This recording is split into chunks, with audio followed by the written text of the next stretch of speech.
di hadirat Tuhan. Kita mau menyembah Tuhan, kita memberikan nama Tuhan, sinar kemuliaan Tuhan, melindungi kita semua, melindungi kita sampai hari ini. Haleluya. Yang kita selalu menjadi sinar kemuliaan Tuhan.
Salam, puji Tuhan.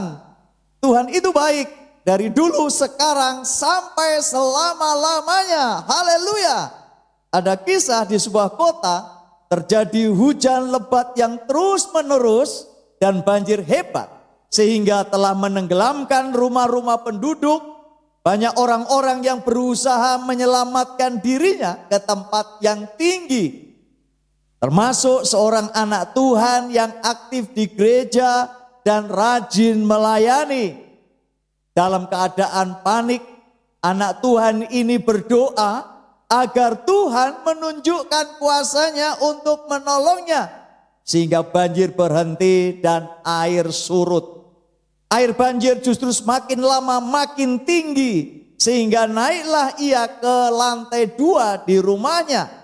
Dari jauh ia melihat ada perahu karet yang mendekatinya, dan orang-orang di atas perahu itu berteriak kepadanya, "Bapak, Bapak siap untuk kami tolong."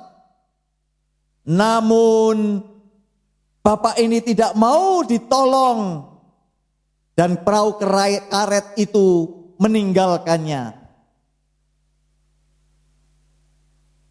Karena yakin bahwa Tuhan akan datang dan menolong dan menghentikan banjir dan air akan surut, maka perahu itu berlalu. Namun air tidak semakin surut, tetapi semakin tinggi. Dan anak Tuhan naik lagi ke bagian yang lebih tinggi.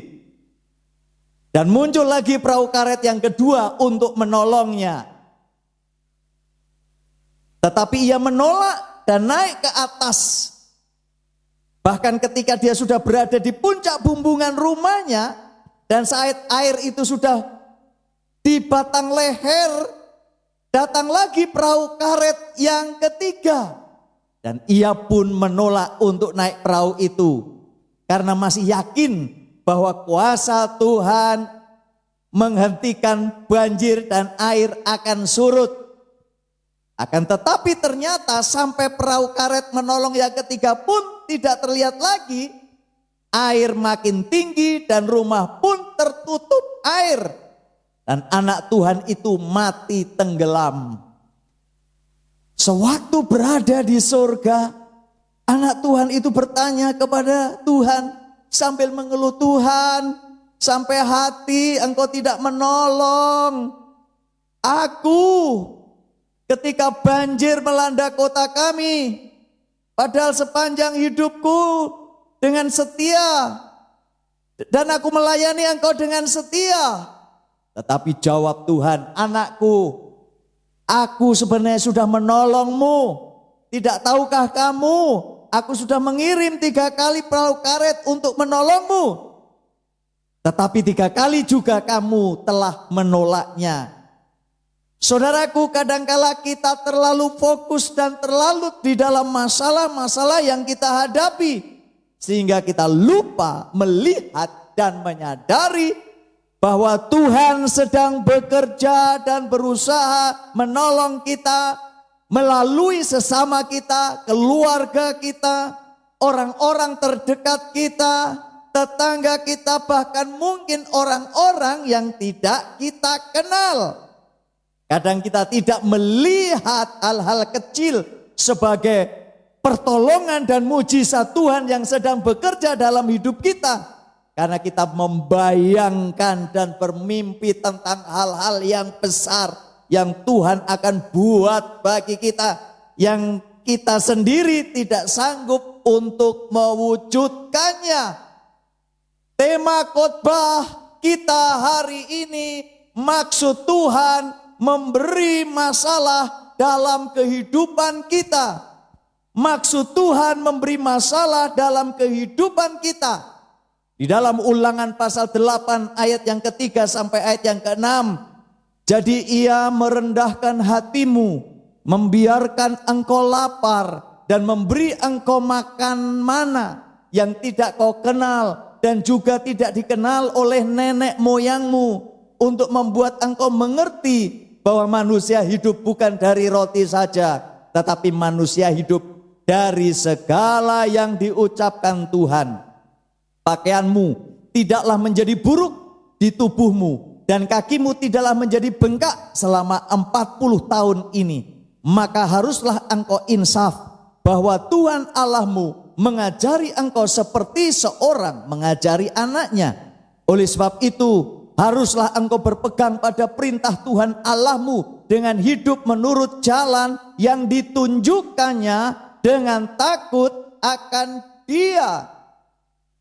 Di dalam ulangan ini Musa ingin mengingatkan bangsanya bahwa perjalanan yang mereka jalani walaupun mengalami tantangan-tantangan yang harus dihadapi, mengalami kesulitan-kesulitan, mengalami kekurangan-kekurangan, bahkan bahaya-bahaya yang harus dihadapi dalam perjalanan menuju ke tanah Kanaan.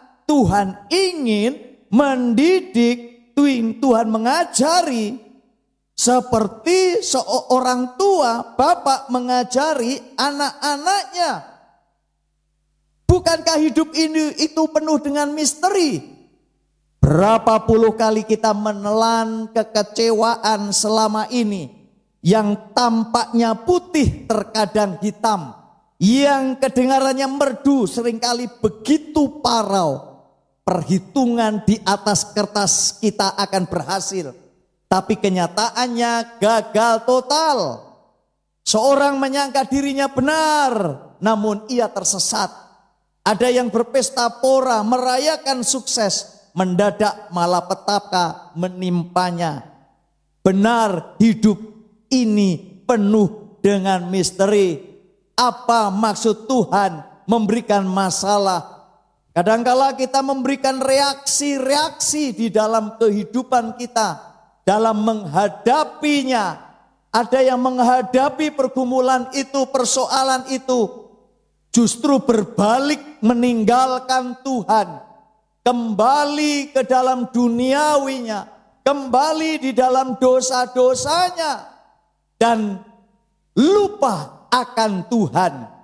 Ada reaksi dalam menghadapi ini dengan melawan dengan sekuat-kuatnya dalam kekuatan diri sendiri.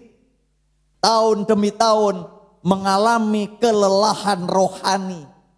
Dan ketika sudah di dalam kelelahan rohani, menjadi orang Kristen, menjadi orang-orang percaya yang mesuam-suam kuku, yang hangat-hangat tai ayam.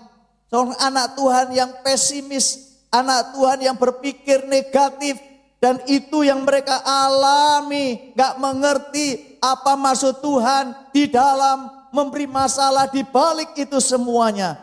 Tetapi juga ada anak Tuhan yang memberikan reaksi, menanti-nantikan dengan sungguh-sungguh, menanti-nantikan, berharap dengan Tuhan, sambil belajar dalam firman Tuhan. Dan anak Tuhan itu mengalami terobosan rohani, mengalami jawaban Tuhan, mengerti apa yang Tuhan mau beri, apa yang Tuhan mau pelajari, maksud Tuhan memberi dalam masalah kehidupannya. Dan dia tampil sebagai pemenang. Hal pertama yang kita mau belajar dari ayat-ayat yang kita sudah baca adalah maksud Tuhan memberi masalah, membuat kita, yang pertama membuat kita belajar untuk berserah. Dalam belajar untuk berserah ada proses yang luar biasa yang harus dialami.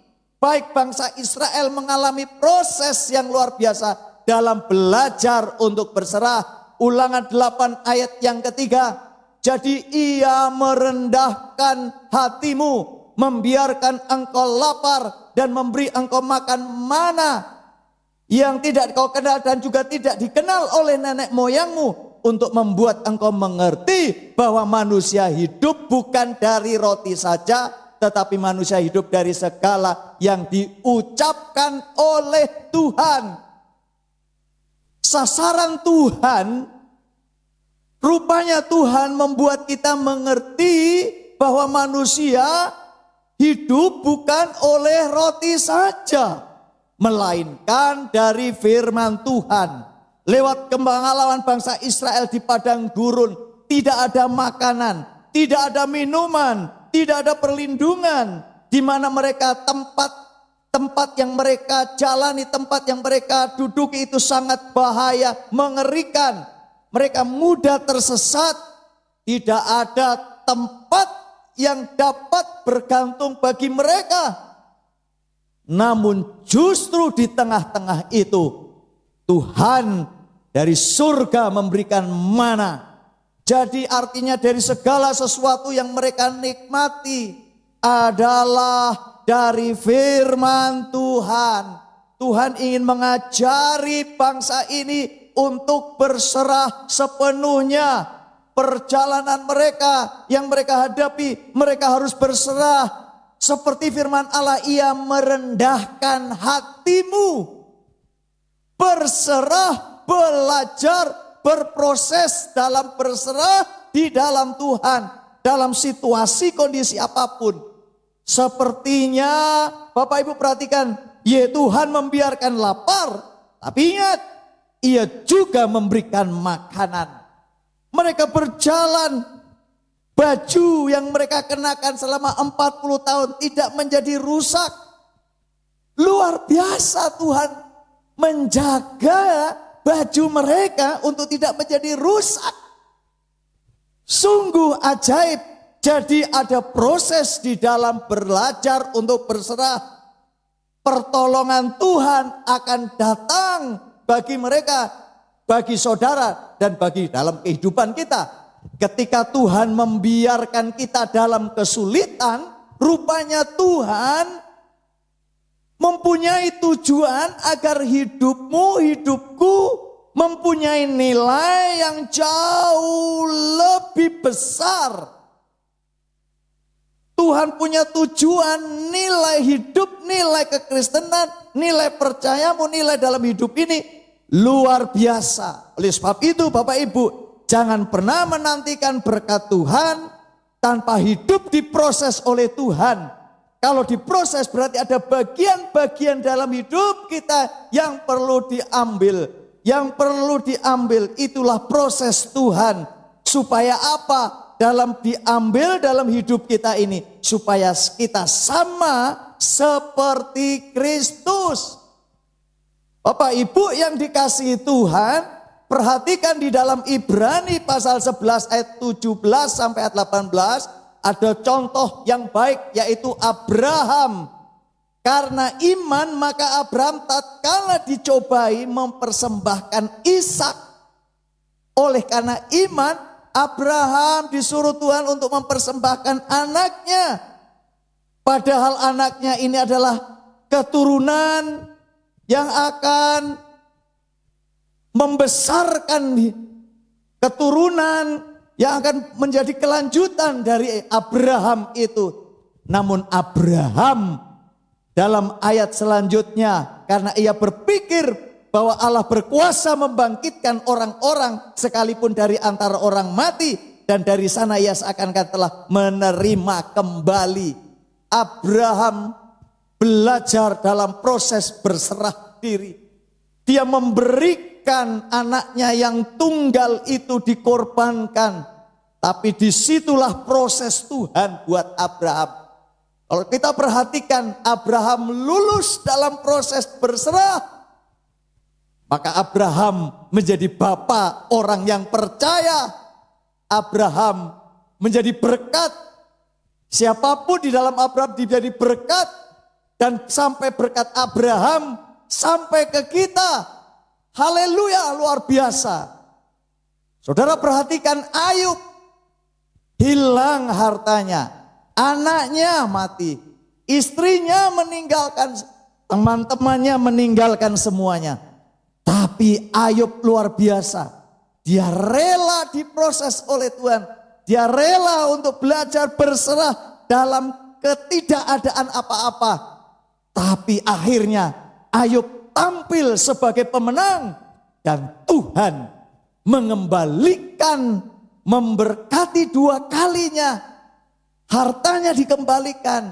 Tuhan memberkati anaknya, memberkati istrinya. Dan sungguh luar biasa proses di dalam hidup Ayub ini. Saudaraku, dalam berserah, ingat jangan lupakan Tuhan.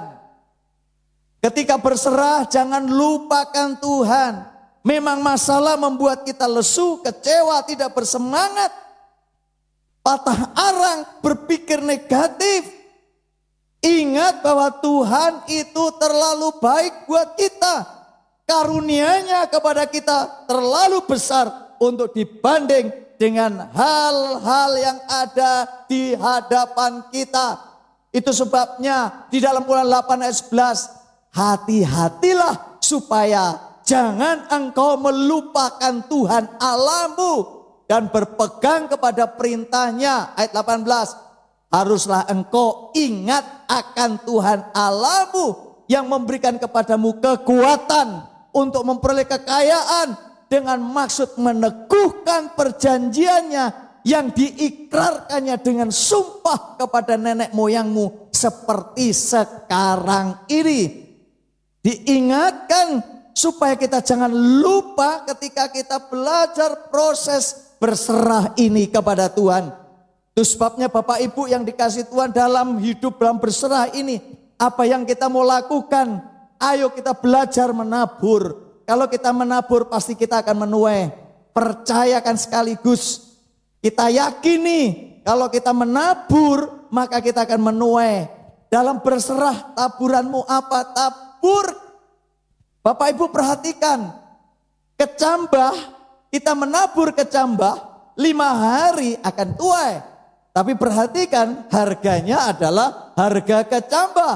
Tapi kalau kita menabur padi mungkin 3,5 bulan, 4 bulan, kemudian kita baru menuai, harganya harga beras. Tapi Bapak Ibu perhatikan kalau kita menanam durian, kita menabur itu lama 7 tahun.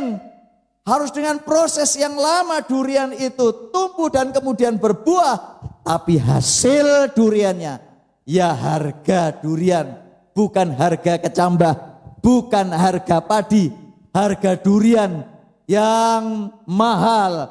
Itulah taburan-taburan ketika kita beri proses oleh Tuhan.